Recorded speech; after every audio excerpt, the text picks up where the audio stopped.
The billionaire, now one of the most powerful men in New York, couldn't believe his eyes. His old high school friend, the girl who once saved him from bullies, was now serving tables. What happened to her? And why didn't she ever ask for help? What he discovered next changed both of their lives forever.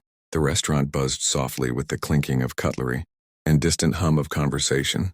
It was the kind of place where deals worth millions were sealed over a glass of wine and a firm handshake.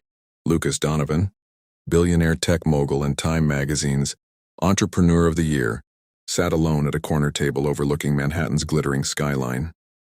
He had come here to escape the artificial smiles, the constant flattery, and the suffocating air of boardrooms. As he waited for his coffee, Lucas scanned the room idly. That's when she walked in, not through the front door but from the kitchen, wearing a crisp uniform and carrying a tray of drinks. His breath hitched. Her hair was pulled back into a ponytail, and though time had matured her features, Lucas would have known that face anywhere.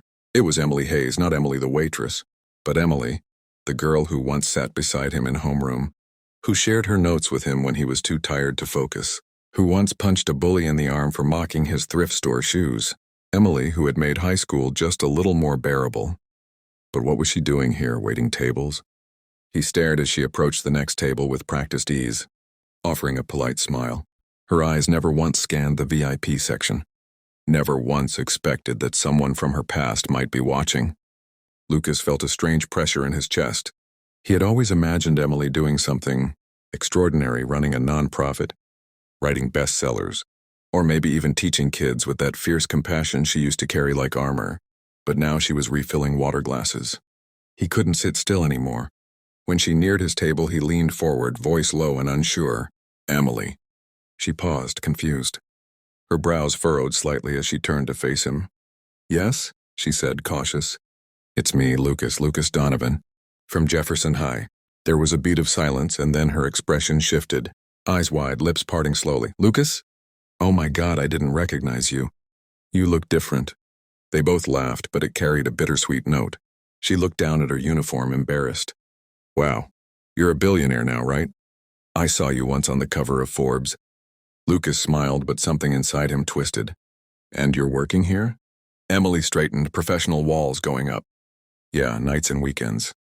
I work at a shelter during the day. Bills don't pay themselves. He paused, absorbing that. A shelter? For women and kids, she said. Domestic abuse cases mostly. Still that girl who stood up for people without a second thought. Why didn't you reach out? He asked softly. Emily chuckled. To a billionaire friend from high school? I figured you'd forgotten me long ago. Lucas shook his head. You have no idea how wrong you are. They talked for a few minutes, old memories bubbling up like warm tea on a cold day. But eventually Emily was called back to work, and the moment faded into the rhythm of restaurant service. Lucas left a hefty tip and walked out, but something inside him had changed. 2 weeks later, Emily stepped into the shelter on a rainy Tuesday morning and found a crowd waiting outside. Reporters, photographers, confused volunteers whispered among themselves. What's going on? She asked one of the interns. They said a donor is visiting today. Big one, like huge. Emily walked in cautiously and stopped in her tracks. There stood Lucas, not in a suit but in jeans and a hoodie, surrounded by boxes of supplies and a legal team. Lucas? He smiled warmly. Hope you don't mind. I figured this place deserved a little attention. Emily blinked. What is all this? He gestured around. I just signed over a $3 million grant to keep the shelter running for the next 10 years. Salaries, programs, expansion, whatever you need. And I've brought a few partners who want to support you too. Emily's hands trembled. Why would you do all this? Lucas stepped forward, his voice steady but sincere. Because you believed in me before anyone else did. You reminded me that kindness matters. And because this world doesn't need more apps or stock deals, it needs more Emilys. Tears welled in her eyes, and for a moment the shelter's noise faded away. You really haven't changed, have you? She whispered. He smiled. I hope not. 6 months later, the shelter was thriving. New rooms, therapy sessions, even night classes. Emily, now director of operations, walked the halls with renewed pride. Lucas visited often, not as a benefactor, but as a friend. Sometimes with coffee, sometimes with his sleeves rolled up to help. Rumors swirled, of course. People talked about the billionaire and the waitress turned hero, but neither of them paid it any mind. Because sometimes life doesn't come full circle, it opens a new one.